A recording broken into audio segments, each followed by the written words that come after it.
Assalamualaikum warahmatullahi wabarakatuh.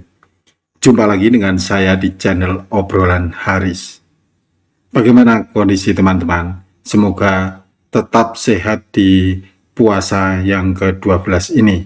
Semoga tetap diberi kesehatan, kelancaran dalam beribadah, kemurahan dalam rezeki, dan dimudahkan dalam segala urusannya. Kalau episode sebelumnya saya banyak membahas mengenai kondisi Morat-Marit Pura Mangkunagaran di bawah kendali Prabu Prangwedana atau Mangkunagara V yang berkuasa dari tahun 1881 sampai 1896. Maka kali ini kita akan bahas bagaimana Mangkunagara VI menyelamatkan keuangan kerajaan dari kehancuran. Untuk teman-teman yang belum menonton episode Mangkunagaran V, silahkan tonton terlebih dulu, agar tahu latar belakang dan krisis keuangan di Pura Mangkunagaran yang mengharuskan Mangkunagaran VI melakukan politik efisiensi anggaran. Link saya taruh di kolom deskripsi dan juga kolom komentar. Mangkunagara VI merupakan pemrakarsa dalam pembaharuan keuangan Mangkunagaran. Langkah pertama yang dilakukan oleh Mangkunagaran VI dalam politik efisiensi anggarannya adalah memotong gaji dan tunjangan para abdi kerajaan. Bahkan tunjangan untuk keluarga dan kerabat raja juga dipotong untuk memperbaiki keuangan praja. Juga mengurangi jumlah pegawai dan prajurit kerajaan. Ini langkah yang sangat jarang dilakukan oleh penguasa.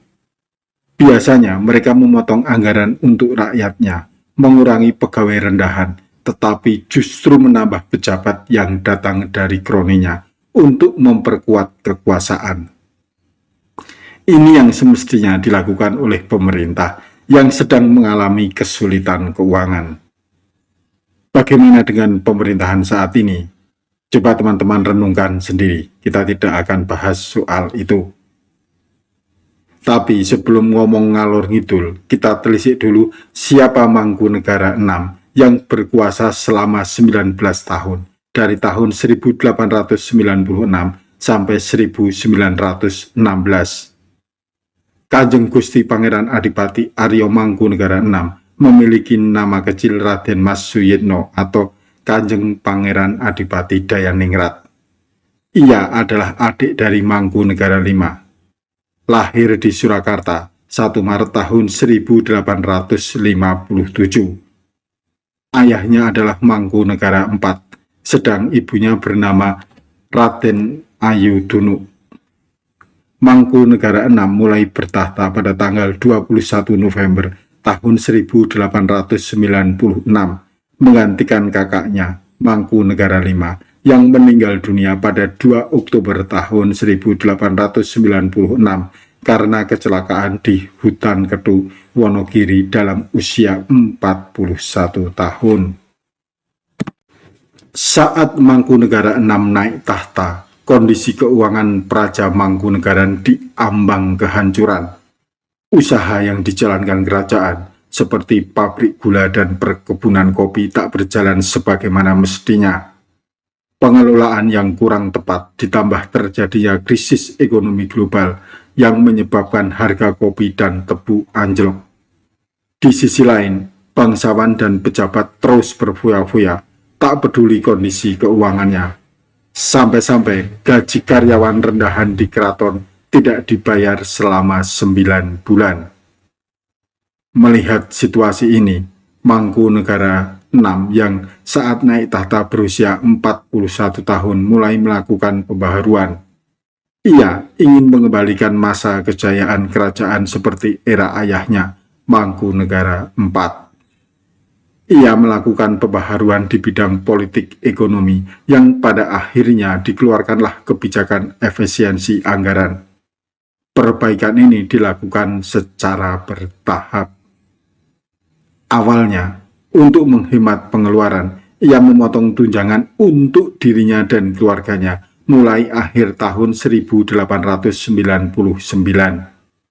Tujuannya adalah untuk membantu mengontrol pemasukan dan pengeluaran yang ada di dalam Mangkunagaran, sehingga usaha dalam industri perkebunan dapat berjalan dengan maksimal. Apabila usaha perkebunan dan pabrik berjalan lancar, maka keuntungan yang didapat juga akan dirasakan oleh raja, kerabat raja, dan pejabat yang ada di istana. Selanjutnya, ia melakukan perbaikan urusan keuangan di industri perkebunan. Tahun 1901, peraturan mengenai kewajiban menyerahkan kopi kepada gubernur dihapuskan, sehingga terjadi perubahan dalam budidaya tanaman ini. Pada tahun ini pula, pabrik nila atau pengolahan pewarna ditutup, sebab menurut Mangkunegara, laba bersih yang dihasilkan oleh pabrik nila kurang dibanding dengan laba yang dihasilkan oleh pabrik gula. Selanjutnya, pada tahun 1902, dipasang jalan kereta api kecil dari pabrik gula ke stasiun balapan, khusus untuk transportasi gula. Pabrik gula Tasikmadu yang membiayai keperluan pembelian material untuk jalan kereta api trayek Malang Jiwan Balikpapan tersebut. Tahun 1904, pabrik gula Colomadu membeli perkebunan Klodran untuk keperluan budidaya tebu. Kemudian, pada tahun 1910, Mangkunegara VI menutup pabrik bungkil yang ada di Polokarto dan Mojoretno. Pabrik bungkil tersebut diganti dengan perusahaan beras yang mulai beroperasi pada tahun 1911. Usaha awal yang dilaksanakan oleh Mangkunegara VI membuahkan hasil yang memuaskan. Hutang-hutang lunas. Keuangan Mangkunegara mengalami surplus. Setelah langkah awal memberikan hasil memuaskan, Mangkunegara VI melanjutkan ke langkah berikutnya. Pertama, pemisahan keuangan antara praja dan perusahaan. Kebijakan ini dikeluarkan berdasarkan pada Pranatan tanggal 4 Maret tahun 1911 yang menyebutkan bahwa uang yang diperoleh dari laba perusahaan, pabrik-pabrik, dan harta milik lain yang akan diurus tersendiri dari sewa tanah dan semua penerimaan sejenis itu, termasuk bunga dari modal yang didepositokan, dikelola langsung serta akan digunakan hanya untuk kepentingan praja.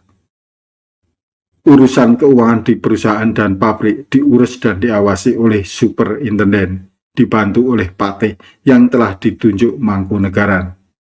Superintenden adalah seorang pengawas perkebunan atau perusahaan yang tugasnya mengawasi kegiatan produksi dan keuangan perusahaan milik Mangkunagaran. Sedangkan urusan keuangan praja dikelola dan diawasi oleh Raden Mas Suyitno sebagai Mangkunegara VI yang diawasi oleh Residen. Kebijakan pemisahan uang praja dan perusahaan ini mulai dijalankan pada awal tahun 1912. Pada masa Mangkunagaran VI ini, keberadaan superintenden sangat dibutuhkan, sebab usaha yang dilakukan Mangkunegara di industri perkebunan semakin maju. Superintenden adalah orang Belanda, tetapi orang Belanda tak mengidamkan jabatan tersebut. Superintenden dianggap jabatan rendahan karena harus tunduk dengan Mangkunegara. Langkah kedua, melakukan penghematan. Kebijakan ini memang tidak dipublikasikan oleh Mangkunegara VI, akan tetapi dihimbau untuk semua pihak agar berkenan melakukan penghematan dalam bidang apapun. Penghematan ini dilakukan pula dengan cara memangkas segala hal yang menyebabkan pemborosan. Salah satunya dengan mengurangi jumlah pegawai yang ada di Mangkunegara. Pegawai-pegawai yang kurang cakap dikurangi dan diganti dengan yang lebih tepat. Jumlah anggota legiun dan prajurit Mangkunagaran juga dikurangi. Selain memangkas jumlah kepegawaian di Mangkunagaran, Mangkunegara VI juga memangkas kegiatan-kegiatan yang dapat menyebabkan pembengkakan pada anggaran pribadi Mangkunagaran. Meskipun kegiatan tersebut telah berjalan sejak sebelum Mangkunegara VI menjabat.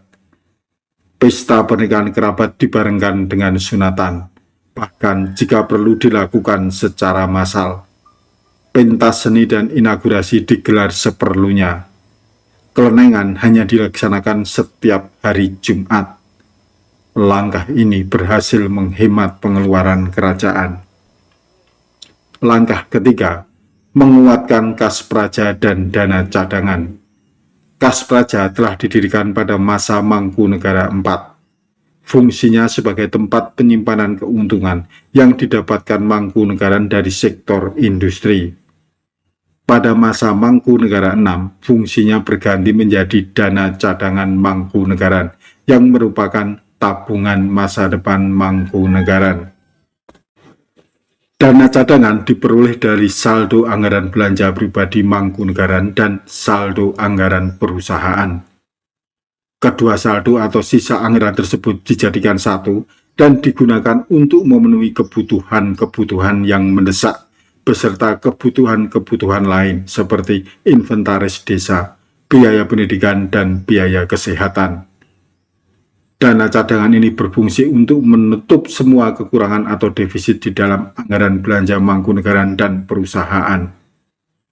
Dengan berjalannya kebijakan penghematan, jumlah dana cadangan Mangkunegaran semakin meningkat. Defisit pada anggaran sudah mulai jarang terjadi karena pengeluaran yang dibatasi. Jumlah dana cadangan Mangkunegaran pada akhir pemerintahan Mangkunegara VI bahkan mencapai 7 juta gulden lebih, jumlah yang cukup besar untuk ukuran kadipaten. Setelah diadakannya pembaharuan dalam bidang perekonomian, khususnya keuangan, semakin tahun dana cadangan yang ada di dalam kas praja juga semakin meningkat. Selama hampir 19 tahun menjabat, dana cadangan yang semula hanya 300.000 gulden meningkat tajam menjadi 7,7 juta gulden. Meski berhasil memperbaiki keuangan praja, tetapi gaya kepemimpinan Mangkunegara VI kurang disukai oleh keluarga dan bangsawan. Para kerabat menganggap bahwa Mangkunegara VI merupakan seorang pemimpin yang pelit, tidak mengizinkan kerabatnya untuk merasakan hidup selayaknya bangsawan, hanya sibuk memperkaya kas praja dan lupa akan kehidupan orang-orang di sekitarnya. Kerabat merasa bukan seperti bangsawan, sehingga menimbulkan rasa tidak suka terhadap Mangkunegara VI. Kerabat merasa mereka hidup seperti rakyat biasa, hidup seadanya, padahal kas praja jumlahnya melimpah, seakan kehidupan kerabat dipermainkan oleh Mangkunegara VI. Dalam strata sosial, mereka masih merupakan bangsawan keraton, dan dalam kehidupan ekonomi, mereka hidup sederhana seperti para pedagang, namun hidup di dalam istana. Jika bangsawan tidak suka dengan politik efisiensi dari Mangkunegara VI, bagaimana dengan rakyat jelata? Sama saja, rakyat juga benci kepemimpinan Mangkunegara VI. Ia terlalu sibuk memperkaya keuangan Mangkunegaran. Kesuksesannya mengemukkan kas praja membuatnya lupa dengan kepentingan umum rakyat sebagai tujuan diadakannya efisiensi. Kondisi masyarakat yang ada di awal pemerintahannya ternyata tidak mengalami perubahan. Mangkunegara VI berpikir upah yang telah diberikannya kepada pekerja akan mampu mensejahterakan rakyatnya. Sewa tanah sudah tidak diawasi sehingga perhitungannya tidak atas dasar yang baik dan mengakibatkan buruknya taraf hidup rakyat Mangkunegaran. Pendidikan yang minim membuat rakyat gampang dibodohi. Irigasi yang terbengkelai membuat petani merugi, dan sewa tanah yang seenaknya membuat Mangkunegaran juga mengalami kerugian. Residen Surakarta berkali-kali meminta Mangkunegara VI untuk memperbaiki fasilitas umum dengan dana cadangan kas yang melimpah. Mangkunegara VI tetap tak mau membangun fasilitas umum dengan alasan dana cadangan tidak mencukupi. Baru pada tahun 1912 dan 1913, Mangkunegara VI menambah anggaran pendidikan dan kesehatan, tetapi tetap tidak bisa mensejahterakan rakyat. Politik efisiensi yang dijalankan Mangkunegara VI tersebut tidak mendapatkan simpati dari bangsawan dan rakyat. efisiensi berhasil meningkatkan kas praja menjadi surplus. Jumlahnya pun fantastis, tapi lupa pada tujuan utama untuk mensejahterakan rakyatnya. Pantas kepemimpinannya digoyang pada akhir jabatan. Jadi, teman-teman, efisiensi ini tujuan akhirnya untuk mensejahterakan rakyat, bukan menumpuk uang sementara rakyat menderita. Semoga efisiensi yang dilakukan pemerintah bisa mensejahterakan rakyat, bukan mensejahterakan kroni saja. Oke, kita akan bertemu di episode berikutnya dengan tema akhir kepemimpinan Mangkunegara VI. Ia mengundurkan diri dan pindah ke Surabaya sampai akhir hayatnya. Sampai jumpa. Wassalamualaikum warahmatullahi wabarakatuh.